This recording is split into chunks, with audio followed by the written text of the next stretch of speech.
continuando con nuestra clase del día de hoy, empezamos nuestra segunda parte en relación a las organizaciones.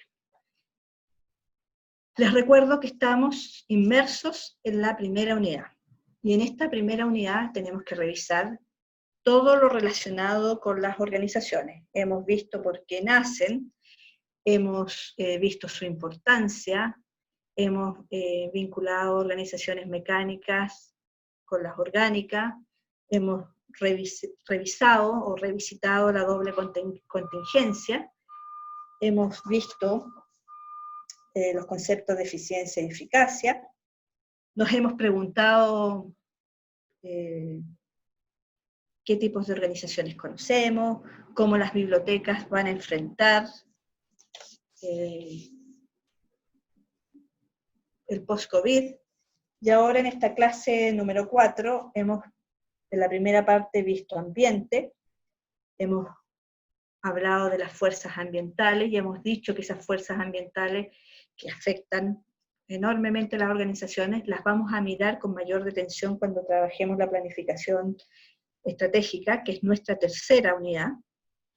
Hemos visto las organizaciones, pero ya no desde la mirada de Chavenato, de Daría Rodríguez, sino desde la mirada femenina de la psicóloga organizacional Noreia Barca, a quien yo admiro harto, por eso trabajo con ella, y que ella habla de que las organizaciones en el siglo XXI deben tener 4 características: organización en red, organización plana, organización flexible y organización diversa. Ya conversamos qué significan esas características, y además estuvimos revisando las habilidades que tendríamos los trabajadores en estas organizaciones planas. Sobre todo ustedes, ustedes van a ser quienes nos van a cambiar a nosotros. Aunque, ojo, de acuerdo a varios estudios, no solamente en Chile, sino en el extranjero, en este momento las organizaciones, parte de su desafío, pero también de sus conflictos, es que cohabitan al interior de ellas hombres y mujeres con distintas características. Encontramos, por ejemplo, que están los trabajadores que son la generación X, que es mi generación, aquellas personas que nacieron entre el 65 y el 75, que tenemos unas características bien particulares. Están los trabajadores Y, están los trabajadores Z, y también están los baby boomers. Los baby boomers, si bien son los que trabajan, los que nacen, no trabajan. En el año 45, varias organizaciones han vuelto a contratar trabajadores mayores de 60 años porque los consideran que por sus características son más amables y dóciles. Entonces, si ustedes se dan cuenta, estos trabajadores que tributan a estas generaciones, que yo estoy hablando con mucho desparpajo, pero que ustedes van a decir, pero ¿por qué no nos lo explica? Esta tipología viene del marketing, y no tiene un desarrollo científico muy adecuado.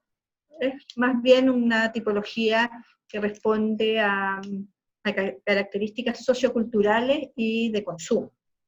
Entonces, por ejemplo, la generación X es una generación que en Chile y en Latinoamérica es más bien considerada una fuerza laboral más bien que tributa a la seguridad, más que al desafío.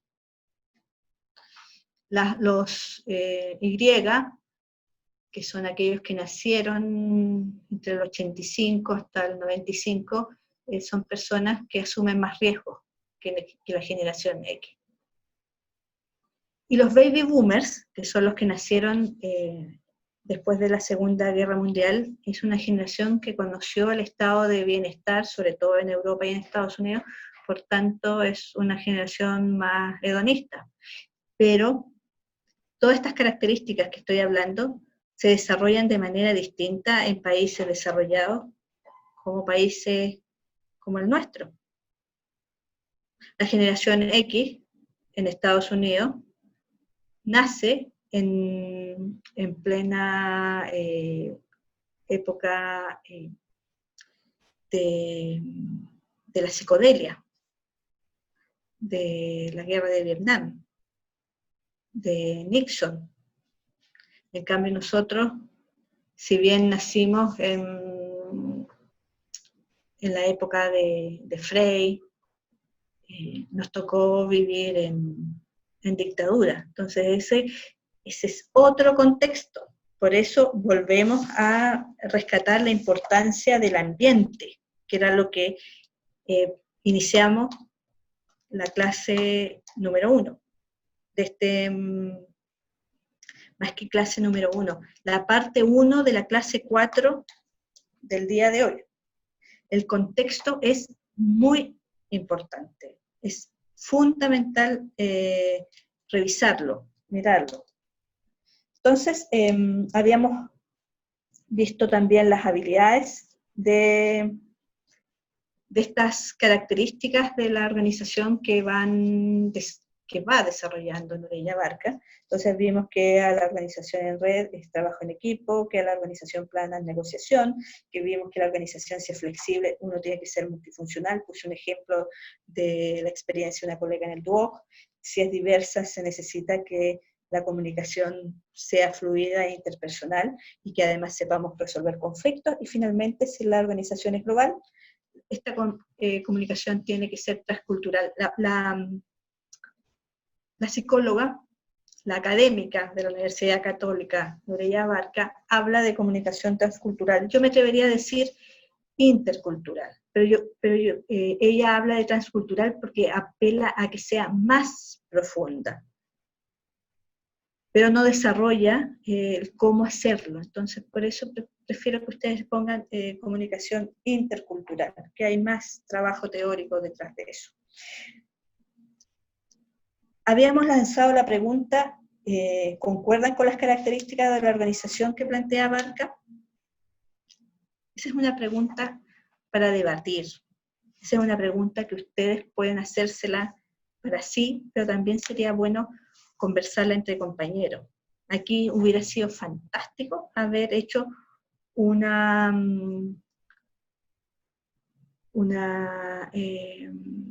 reunión grupal, que ustedes se pudieran reunir en grupo y dialogar para, en base a sus experiencias de colegio, sus experiencias personales, empezaran a construir esta biblioteca, esta organización cultural en la cual ustedes se van a desarrollar laboralmente en 3 años más. Entonces, deja de ser el devaneo intelectual de una profesora un día lunes en la tarde y pasa a ser una pregunta válida para el desarrollo profesional. Entonces,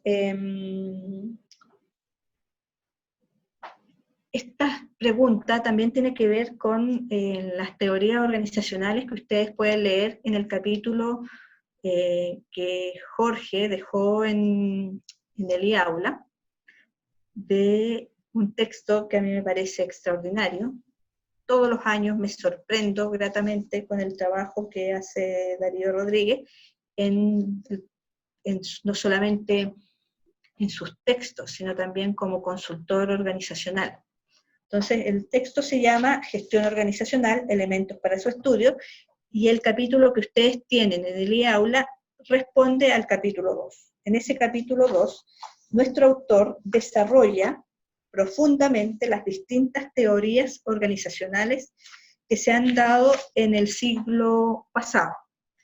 Estas teorías organizacionales, antes, en las clases que se daban de manera presencial, los estudiantes tenían que investigar y disertar sobre ella. Entonces así, un día, todos los estudiantes hablaban cómo nació la teoría, qué utilidad tenía, si se aplicaba en Chile, si no se aplicaba, las experiencias. A mí me parecía que era una buena forma para profundizar esta materia, pero como ahora no se puede hacer, les pido que de manera sincrónica puedan revisar el texto y si tienen algunas dudas, enviar un correo.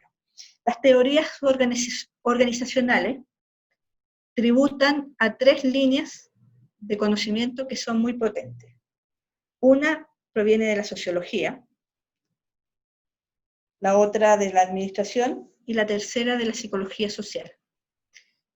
¿Por qué afirmo esto? Porque si ustedes empiezan a leer a cabalidad, en profundidad, se van a dar cuenta, por ejemplo, que los primeros teóricos que investigaron sobre la administración y el impacto es Marx y Max Weber. Y ambos son sociólogos. Entonces, Max Weber hizo el estudio profundo sobre la burocracia y sobre el liderazgo, y eso lo comenté, creo, en la clase número 2. Y Marx se enfocó en el impacto de la industrialización en los trabajadores. Cuando hablamos, por ejemplo, de administración científica, aunque los autores, inclusive Darío Rodríguez comenta que la administración científica nunca siguió un modelo científico, pero como estaba inmersa en el positivismo, se leía mucho mejor hablar de administración científica que administración a seca. Esa administración científica apela a los trabajos de Taylor y Fayol, en donde fundamentalmente ellos se interesan en los procesos, sobre todo de la producción, pero también, por ejemplo, a Taylor le preocupaba de que los trabajadores no hicieran huelga. Por tanto, ¿cuál era la motivación del trabajador? El tema económico. Esta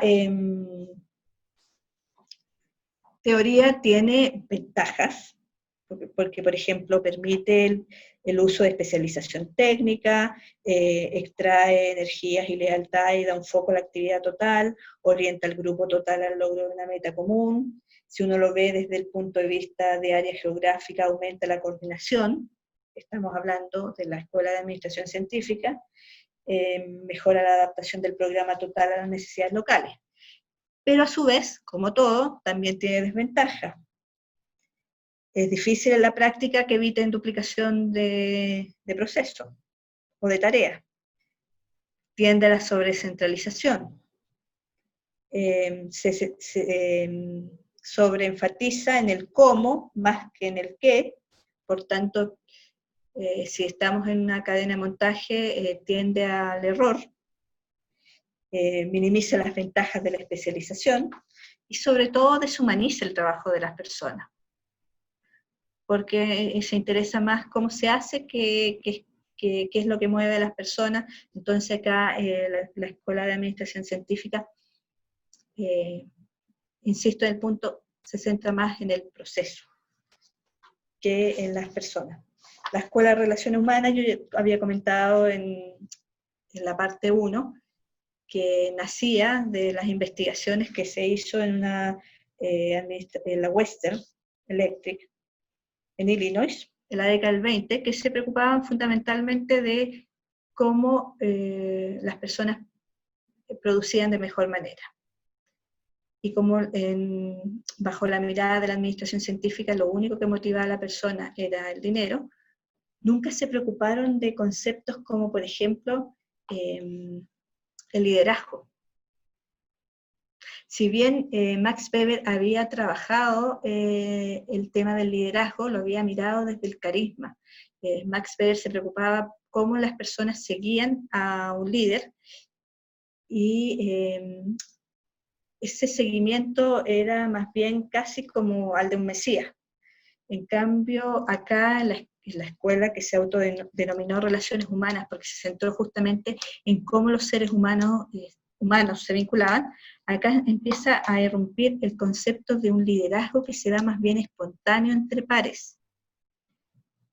Y lo otro también que es importante era la motivación intrínseca. ¿Qué quiere decir eso? La motivación que tienen las personas en su interior, que es diferente a la extrínseca. La extrínseca es extrínseca, quiere decir todos los estímulos exteriores al ser humano, por ejemplo, el sueldo, un bono de vacaciones, es distinto a lo que a mí me motiva, como Cecilia Jaña, al hacer, por ejemplo, esta clase. Me motiva, por un lado, no lo niego, el sueldo, pero también el sentido del deber, el compromiso que tengo con ustedes. Por tanto, esa motivación es propia y es intrínseca, que viene de mi interior. Entonces, esa motivación sale a flote con los estudios de las escuelas de relaciones humanas, e inclusive se habla de la irrupción de un concepto que tal vez ustedes han escuchado por películas u otros tópicos, que es la serendipia. La serendipia es conocida en la sociología como un hecho anómalo e inesperado que no puede ser explicado bajo los marcos de la investigación en curso, y que sugiere por lo mismo una redefinición de los mismos. La serendipia nace justamente con estos estudios en la Western Electric, porque de acuerdo a lo que dice Darío Rodríguez, los estudiosos no sabían o no podían entender por qué la gente producía más. Eso por un lado lo dice Darío Rodríguez, y por eso vincula con la serendipia. Por otro lado, otros psicólogos hablan de que la gente se motivaba intrínsecamente por trabajar con los otros. Entonces ahí se daba una situación de sinergia. Entonces, los principales exponentes de la Escuela de Relaciones Humanas, que lo había dicho anteriormente, es Elton Mayo, Kurt Lewin, Douglas MacGregor y Maslow. Maslow pasó a la posteridad por la pirámide, que hasta el día de hoy se sigue utilizando en el tema de motivación. Yo agregaría también a Eric Fromm. Entonces, después en el texto que ustedes van a seguir leyendo, van a revisar la escuela neoclásica, van a mirar la teoría de sistemas, que si bien lo revisamos la clase anterior fue muy brevemente, el tema de las contingencias, reingeniería y otros aportes. Cabe destacar el trabajo de chilenos, que generalmente uno siempre está mirando hacia el exterior, pero como chilenos podemos decir que Arnoldo Hax ha hecho un trabajo muy interesante con respecto a la organización extendida, Fernando Flores con el coach ontológico, Rafael Echeverría, que profundiza más el trabajo de Fernando Flores, y no obviar el trabajo de McNiff. McNiff es un economista chileno que tuvo mucha importancia en los 80 y en los 90, que trabaja la mirada de la motivación. Él tiene un trabajo que él dice, valga la redundancia, que a diferencia de lo que habla Maslow, que hay muchas necesidades, por tanto, varias motivaciones, él dice que las necesidades no son tantas, que las necesidades son pocas. Lo que va influyendo en las necesidades son las miradas desde el entorno, las fuerzas ambientales que habíamos visto anteriormente, y la cultura. Y eso hace que se vea más grande, más enorme el tema de las necesidades.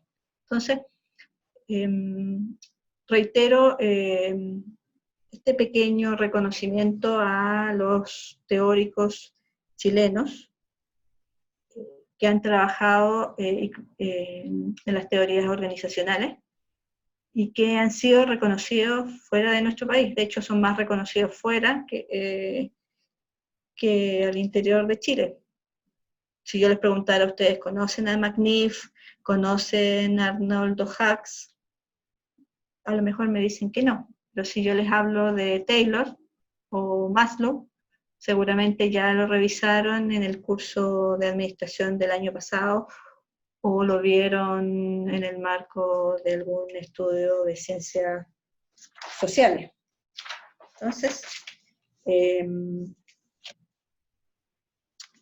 vamos a continuar esta clase que tributa fundamentalmente el trabajo de Nurey Abarca, y vamos a hablar de que a la luz de los estudios que hizo Nurey Abarca, yo hablo de que hizo Nurey Abarca, pero Nurey Abarca tiene un equipo compuesto por profesores de la Católica, estudiantes de pre y posgrado, entonces puede profundizar enormemente sus investigaciones, y además conforma un equipo con Magluf, Nicolás Magluf, Marcos Lima, en su momento también formó parte de Darío Rodríguez. Entonces, estos profesionales, que unos son sociólogos, otros ingenieros, ella psicóloga, han dado a luz, además de investigaciones y clases altamente iluminadoras, han publicado bastante. El otro integrante es Patricio del Sol, que lo vamos a revisitar cuando veamos planificación estratégica. Entonces, ellos son estudiados no solamente porque tienen un trabajo interesante, sino también porque son chilenos. Y usted me va a decir qué tiene que ver eso con gestión de unidades 1. Es fundamental, porque, como les comentaba anteriormente, y reitero, el entorno afecta a las organizaciones. Y no es lo mismo estudiar una organización en Estados Unidos que en Brasil. Y esto que parece de perogrullo, o evidentemente de sentido común, no es tan así, sobre todo cuando se han tratado de implementar estas teorías organizacionales en países en donde la cultura es distinta. O sea, cuando ustedes lean, por ejemplo, en el texto de Darío Rodríguez sobre la calidad total, que nace de la mirada japonesa sobre la calidad, se van a dar cuenta que ese trabajo nace por la eficacia y eficiencia del pueblo japonés, que adapta el modelo norteamericano, pero lo adapta a su cultura. Entonces, eso, por ejemplo, en nuestro país, cuando se implementó la reingeniería en los 90, costó y solamente significó más cesantía, porque la reingeniería no solamente era disminuir grasa, era también disminuir procesos y además generar toda una cultura que apuntaba a la calidad. Pero la mayoría de las personas que vivimos esa época, ante la palabra reingeniería, temblábamos porque simbolizaba cesantía, despido. No lo veíamos como una oportunidad para implementar la calidad. Entonces, insisto, el entorno es fundamental, el contexto es vital. Las teorías organizacionales responden a los entornos en donde estas teorías fueron construidas, donde fueron desarrolladas. De hecho, si miramos el trabajo de Nurey Abarca, el trabajo que yo les estoy mencionando ahora, tributa al contexto en que ella lo desarrolló, que fue fundamentalmente a principios del 2000. Al principio del 2000, Chile era un país estable, era un país que ya llevaba 10, 15 años de haber recuperado la democracia, que estaba exportando parte de su producción, que estaba firmando tratados de libre comercio, que era tratada en el contexto macroeconómico como un país que ya estaba casi a puertas del desarrollo, y que más de algún economista decía que éramos una casa linda en un barrio feo, por dar a entender que a la luz de nuestras características no deberíamos estar en Latinoamérica. Entonces, este trabajo que revisamos responde a ese contexto. Por eso yo siempre estoy diciendo, esto es pre-COVID, qué va a pasar con el post-COVID, etc. Entonces, siempre con Nureya Barca, y a la luz del trabajo que realizó hace aproximadamente 15 años, ella tiene 3 reflexiones que vamos a revisitar hoy día y que obviamente están en el PPT, en el IAULA. Una es que las organizaciones se han aplanado. ¿Qué quiere decir eso? Que las burocracias están desapareciendo, fundamentalmente porque las responsabilidades se han ido descentralizando y las tareas se han redefinido. ¿Qué quiere decir eso? Que en una organización burocrática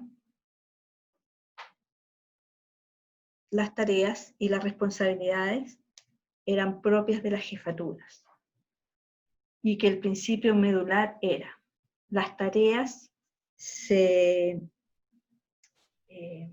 entregan, más la responsabilidad no. ¿Qué quiere decir eso? De que al igual que sucede en la iglesia, el ejército y parte de algunas organizaciones estatales, uno puede decirle a una persona que haga la tarea, pero la responsabilidad siempre va a ser de la persona que pide esa tarea. En cambio, a la luz del trabajo de Nureya Barca, esa responsabilidad se descentraliza, porque al final todos están trabajando en la tarea, y esa tarea también se tienen que redefinir, porque los perfiles de cargo también se vuelven más difusos, se vuelven más flexibles, y uno tiene que estar optando por la multifuncionalidad que hablábamos previamente. El segundo punto que vamos a revisitar del trabajo de Abarca es el vínculo emocional que tiene el trabajador. Según la mirada de Nureya Barca, y lo dice con mucha propiedad por su formación de psicóloga, habla de que este vínculo se debilita. ¿Y qué quiere decir eso? De que se acaba con el paternalismo que había al interior de las organizaciones. ¿Y qué quiere decir esto? Esto es bien potente, ¿eh? Porque la mayoría de las organizaciones latinoamericanas antes del siglo XX, de acuerdo a un estudio que realizó Darío Rodríguez y otros sociólogos, hablan de que por la característica agrícola de las sociedades en las que estaban inmersas las organizaciones, y también por la falta de familias,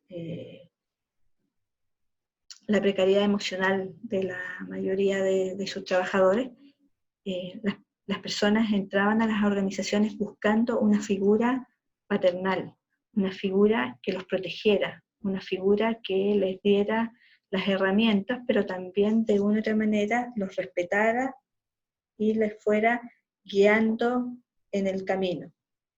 Esto que a ustedes les puede parecer hasta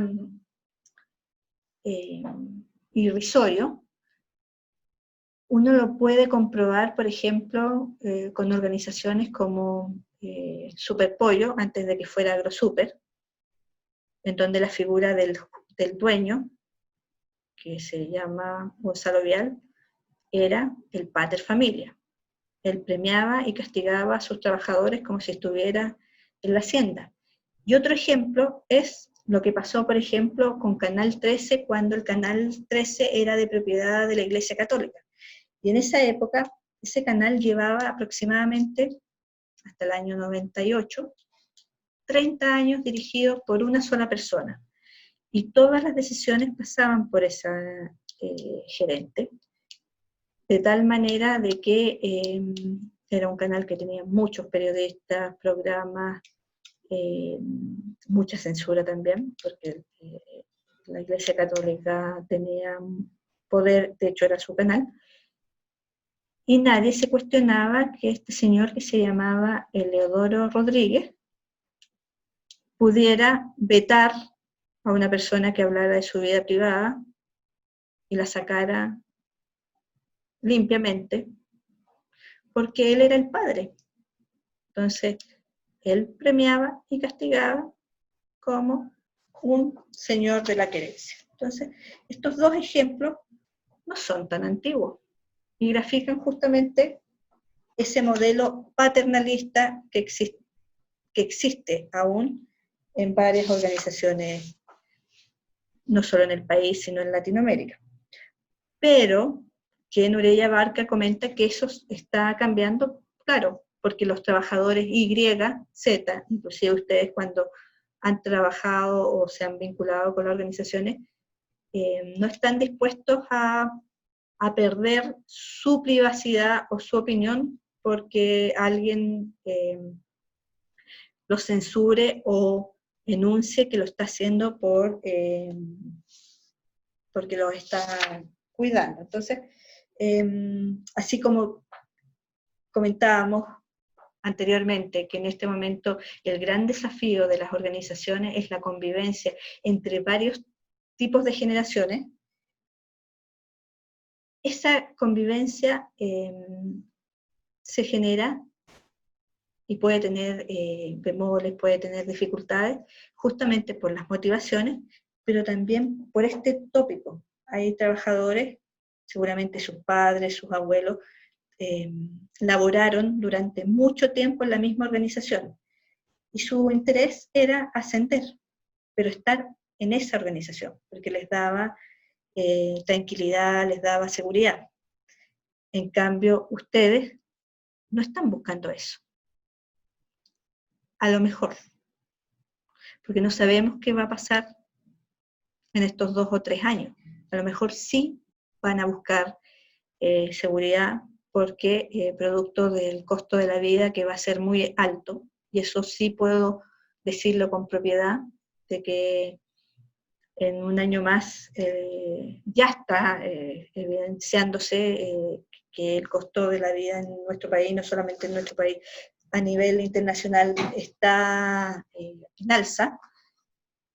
Puede ser que ustedes decidan tener trabajo en donde el tema económico sea relevante. Entonces, este punto que tiene que ver con el vínculo emocional, se acaba el paternalismo, yo le pondría un signo de interrogación. Se acaba el paternalismo, porque básicamente gran parte de las elecciones presidenciales, no solamente en Latinoamérica, sino que en gran parte del mundo, apuntan a figuras muy, muy paternales. Pienso, por ejemplo, en Putin, pienso, por ejemplo, en presidentes como Trump, puede que me equivoque. El tercer punto del trabajo de Nureya Barca es el individualismo. Así como hemos hablado de que las organizaciones quieren desmarcarse del paternalismo, aunque aquí voy a hacer una distinción, porque Nureya Barca habla de que los trabajadores no quieren paternalismo, pero se da en empresas u organizaciones de tipo familiar, en donde la persona que es dueña de esa organización, decide como un gran patriarca. Y ese es uno de los problemas que tienen los profesionales cuando llegan a trabajar, por ejemplo, en una empresa agrícola, una empresa minera o una empresa de servicio, en donde el dueño funciona bajo esa lógica de patriarca. El caso Sonda, por ejemplo. Entonces ahora nos vamos a ir a la característica del individualismo. Y Abarca afirma que los trabajadores buscan ahora trabajos que les den más libertad y oportunidad en la toma de decisiones. ¿Están así? ¿Qué opinan ustedes? Reitero los 3 tópicos que son el corolario del trabajo y la mirada de Nureya Abarca. Nureya Abarca dice que las organizaciones en el siglo XX, pensemos los 20 años que han transcurrido, que las organizaciones se han aplanado, por tanto se descentralizan las responsabilidades y se redefinen las tareas, el vínculo emocional se debilita y se acaba con el paternalismo, y finalmente el trabajador es más individual porque busca trabajos que le den mayor libertad y oportunidad en la toma de decisiones.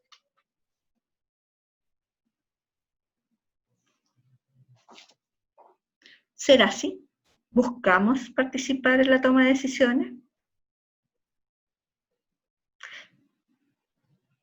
De acuerdo a la mirada de Chavenato, y siempre apelando a la doble contingencia que revisitamos en la clase número 3, de acuerdo al teórico brasileño, dice que las personas buscamos en las organizaciones, cuando entramos a trabajar, participación en las decisiones, queremos que nos reconozcan, pero también que nos den oportunidad de crecimiento profesional. A su vez, las organizaciones esperan de nosotros, sus colaboradores, que nos enfoquemos en la misión que tiene la organización, que nos enfoquemos en su visión, que es distinto a la misión. La misión es la razón de ser, la visión es la proyección de futuro que tiene la organización. Quiere nuestros talentos, es decir, que si nos contratan con nuestro flamante título de bibliotecario, quieren que como nobles profesionales de la información desarrollemos un plan de gestión documental ad hoc a la misión y a la visión de la organización que nos está contratando. Piden, además de nuestro talento, que seamos éticos y que además seamos capaces, entre muchas cosas, porque esto está en el PPT, en el IAULA, yo extraje algunas ideas, que nos enfoquemos en las metas de las organizaciones. Ustedes me van a decir, pero eso en la biblioteca no ocurre. Claro que ocurre. La biblioteca también tiene metas. Pero las metas son intangibles. Pero tenemos que cumplir metas de gestión. De hecho, las organizaciones públicas tienen un plan de mejoramiento de gestión y tienen indicadores. Y dentro de esos indicadores tiene que ver con mejorar los servicios, tiene que ver con la mirada de género que tienen esos servicios, entre otros indicadores.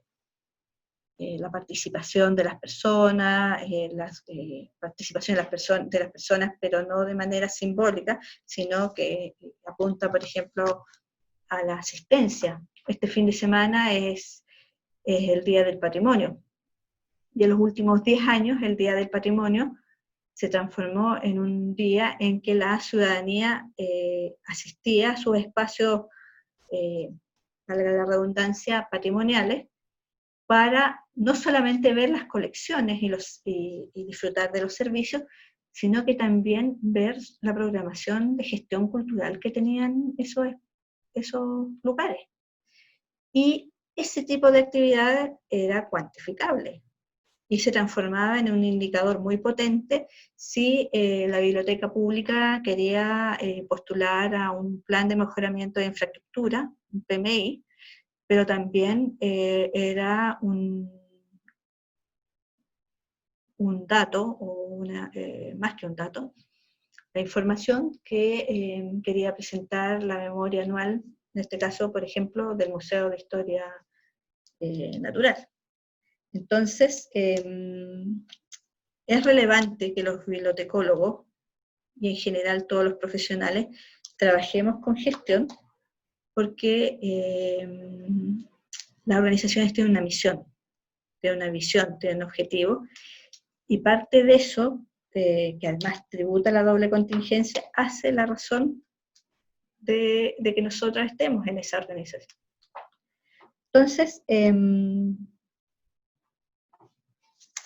yo ya había comentado de que esta doble contingencia está siendo permeada porque todo lo que habíamos traspasado a las diferentes organizaciones a lo largo del siglo XX, producto de esta pandemia, las organizaciones las están devolviendo a nosotros. Entonces, nuestros hijos están siendo educados a través de un computador, pero en la casa. Estamos trabajando, pero en nuestra casa. Estamos encontrándonos con nuestros amigos a través de un computador, pero en nuestra casa. Entonces, si hablamos en la primera clase, hace ya un mes, de que se hablaba de que el siglo XX era un siglo de la sociedad organizacional, ¿qué pasará no solamente con las organizaciones, sino también con la sociedad en sí? Habíamos comentado no de la investigación, sino de un artículo de la BBC, que está también en el e-aula, que hablaba de algunas organizaciones que están cambiando, de algunos servicios que están cambiando. También está el intento de volver a esa normalidad, pero que también se vuelve un eufemismo. ¿Qué es lo normal?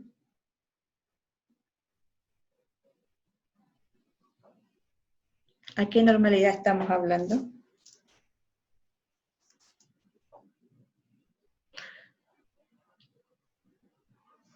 ¿Queremos volver a esa normalidad?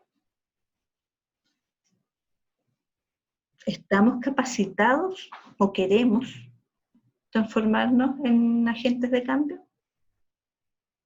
Hace poco asistí a una charla de un psicólogo organizacional muy potente, que trabaja en la Adolfo Ibáñez,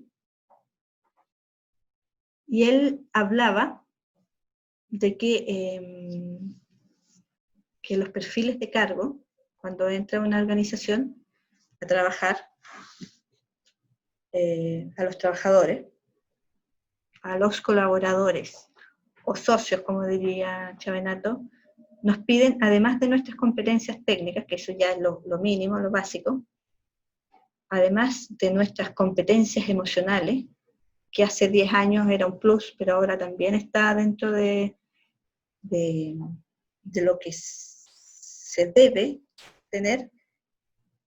Las organizaciones nos piden que actuemos como agentes de cambio. Sabemos, por ejemplo, que las bibliotecas en la quinta región no son ningún modelo de perfección. De hecho, la mayoría de las bibliotecas está con bastantes problemas, tanto escolares, públicas y algunas universitarias. No voy a dar los nombres acá. Eso ya lo sabemos, lo he escuchado durante 10 años en los trabajos de los distintos estudiantes. Pero aparte de la queja, ¿qué hemos hecho en relación a ese problema? ¿Hemos hecho algún trabajo? O sea, podemos hacer perfectamente el diagnóstico, un diagnóstico del estado de las bibliotecas locales, del estado de las bibliotecas públicas, pero aparte de eso, conozco solamente 2 casos de estudiantes de bibliotecología que han participado en el trabajo activo en bibliotecas, sin contar el trabajo de las bibliotecas populares, que eso es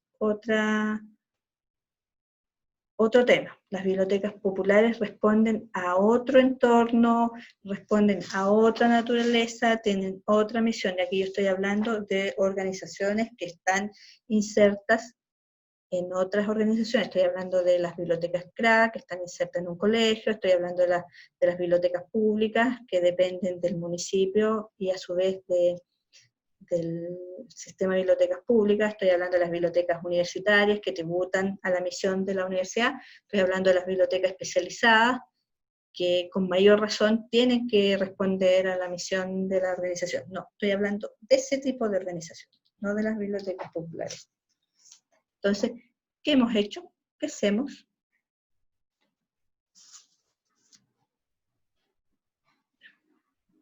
Vamos a terminar esta sesión entonces con la cita, que está en el PPT, de Sánchez,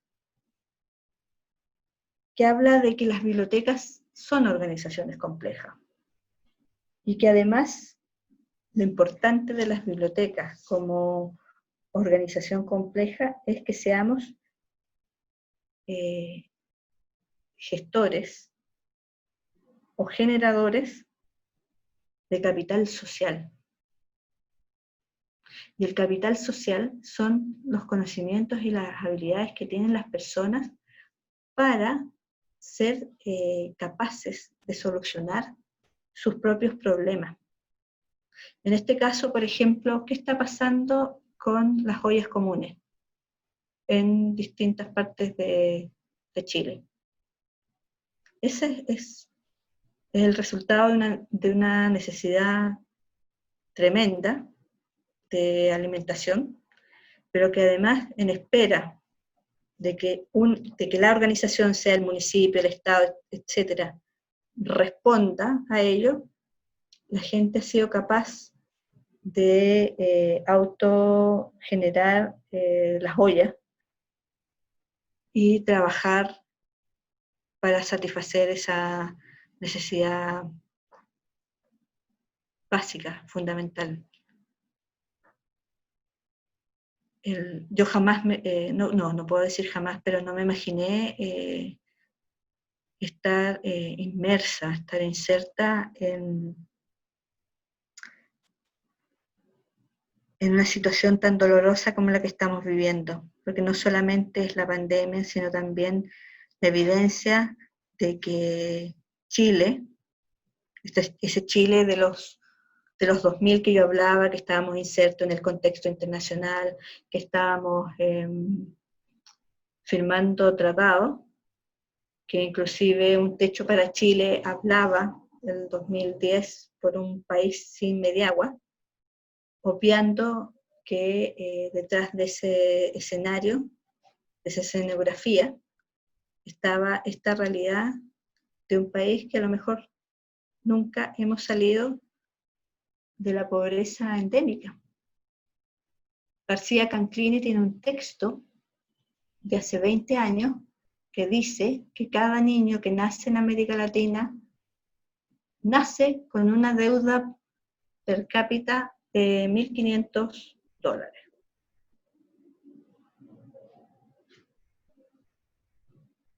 Entonces,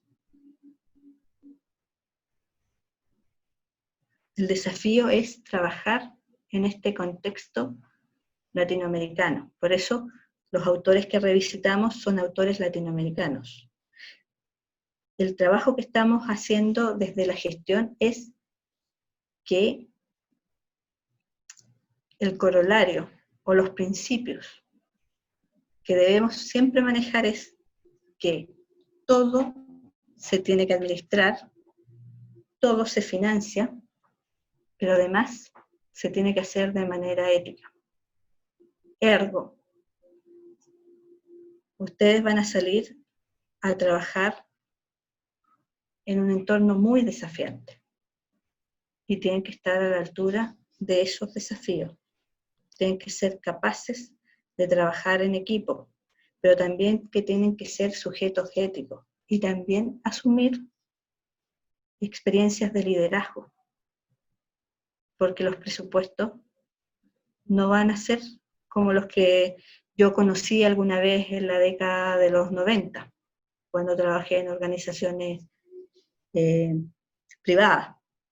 Pero esa época, entre 1995 y el 2005, era una época en que podríamos hablar que era, parafraseando una película argentina, tiempos de la plata dulce. Dicen los economistas que todo es cíclico. Así que yo espero que